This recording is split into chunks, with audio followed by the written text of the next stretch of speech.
सभी भक्तों को जय बाबा गुरु गोरक्षनाथ, जय बाबा जहारवीर, जय माई कालका। स्वागत है अपने प्यारे से चैनल गोगाजी पुरसल में। आज फिर आपके सामने एक नई जानकारी लेकर के आया हूं। आपको जानकारी अच्छी लगती है तो वीडियो पर लाइक कर देना, कमेंट कर देना, और चैनल पर फर्स्ट टाइम विजिट कर रहे हैं तो सब्सक्राइब कर लेना, और यदि फेसबुक से देख रहे हैं तो फॉलो कर लेना, क्योंकि यहां मैं आपको अध्यात्म और तंत्र से जुड़ी नई से नई जानकारियां लेकर आता रहता हूं। वीडियो अपलोड्स होने के बाद आपके पास तुरंत से नोटिफिकेशन पहुंच जाए, इसलिए सब्सक्राइब कर लेना। आज जिस विषय के ऊपर मैं आपसे बात करने वाला हूं, उस विषय का नाम है, उस क्रिया का नाम है उच्चाटन। उच्चाटन क्रिया क्या होती है और उच्चाटन क्रिया के क्या दुष्प्रभाव होते हैं, आज इस वीडियो को देखकर आप ये समझ पाओगे। क्या कोई तंत्र प्रक्रिया हमारे ऊपर तो नहीं हो गई है, या किसी ने कोई क्रिया हमारे ऊपर तो नहीं करवा दी है, जिस कारण से हमें अनेकों समस्याएं फेस करनी पड़ रही हैं। इसको देखने के बाद आप खुद स्वयं से महसूस कर जाओगे। उच्चाटन प्रक्रिया में क्या होता है? उच्चाटन प्रक्रिया में किसी भी व्यक्ति का मन उच्चाट कर दिया जाता है। उच्चाटन क्रिया यदि किसी के घर पे कर दी जाती है, तब उस व्यक्ति के साथ क्या होता है? वो व्यक्ति उस घर में रहना पसंद नहीं करता, उसका मन अशांत होता है, उसको बेचैनी रहती है, उसको घबराहट रहती है, और वो घर से बाहर जाना पसंद करता है, घर में रुकना पसंद नहीं करता। उसका मन अशांत रहता है, वो घर से कहीं दूर जाके उसको थोड़ी शांति मिलती है।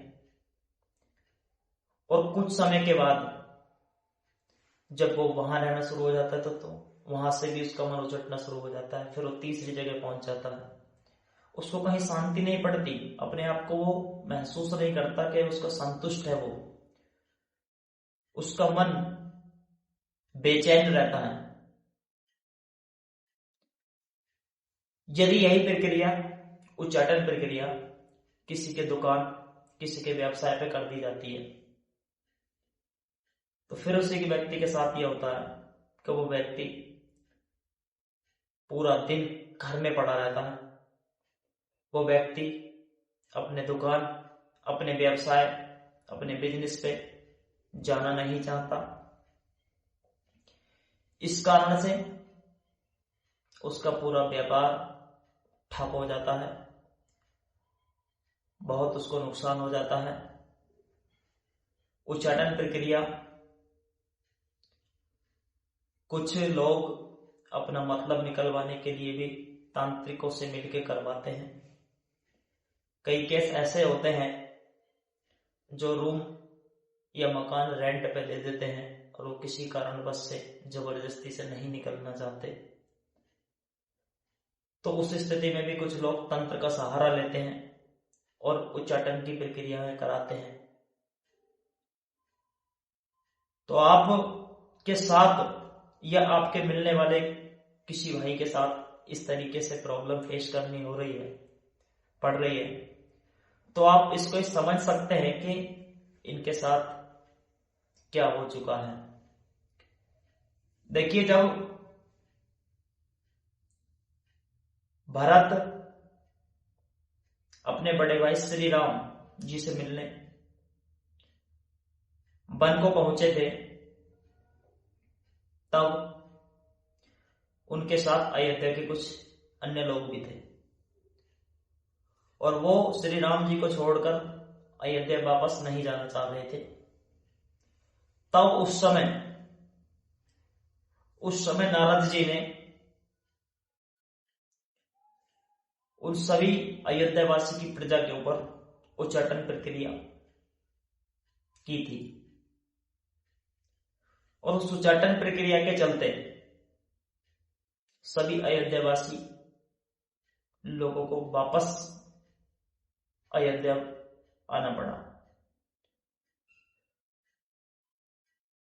तो ये उच्चाटन के कुछ लक्षण हैं, उच्चाटन प्रक्रिया के कुछ दुष्परिणाम हैं जिनको आप देखकर समझ सकते हो और आप समय रहते अपने बहुत बड़े होने वाले नुकसान से बच सकते हो। क्योंकि प्रक्रिया यदि पुरानी हो जाती है और किसी व्यक्ति का पूरा बिजनेस, व्यापार पूरा ठप पड़ जाता है, कुछ लोग इसको दूसरे तरीके से ले जाते हैं, समझ नहीं पाते कि क्या हो रहा है। अब से कुछ दिन पहले तो सब कुछ सही चल रहा था, लेकिन उस समय आके पता नहीं क्या हुआ, एकदम से घर में नहीं टिकता, वो घर का कोई भी सदस्य बेचैन रहता है, शांति नहीं पड़ती उसको। तो आप इस वाली स्थिति में उच्चाटन प्रक्रिया का आपके साथ प्रयोग हुआ है, आप इसका काट कराइए और इससे निजात पाइए। तो आप नजदीकी किसी पूछा देखने वाले व्यक्ति से अपनी पूछा चेक कराइए। शिव गोरख दरबार प्रत्येक रविवार को ग्राम परिषद पोस्ट आदमपुर, तहसील हसनपुर, जिला अमरोहा में लगता है। बाबा जी का दरबार निःशुल्क लगता है, जो कि 10 बजे से सुबह शाम को 5 बजे तक लगता है। आप किसी भी प्रक्रिया का शिकार हुए हैं, कोई भी प्रक्रिया आपके ऊपर लागू हुई है, तो आप इसकी काट कराने के लिए दरबार आ सकते हैं, जो कि दरबार निःशुल्क है। सभी को जय बाबा गुरु गोरक्षनाथ, जय माई कालका।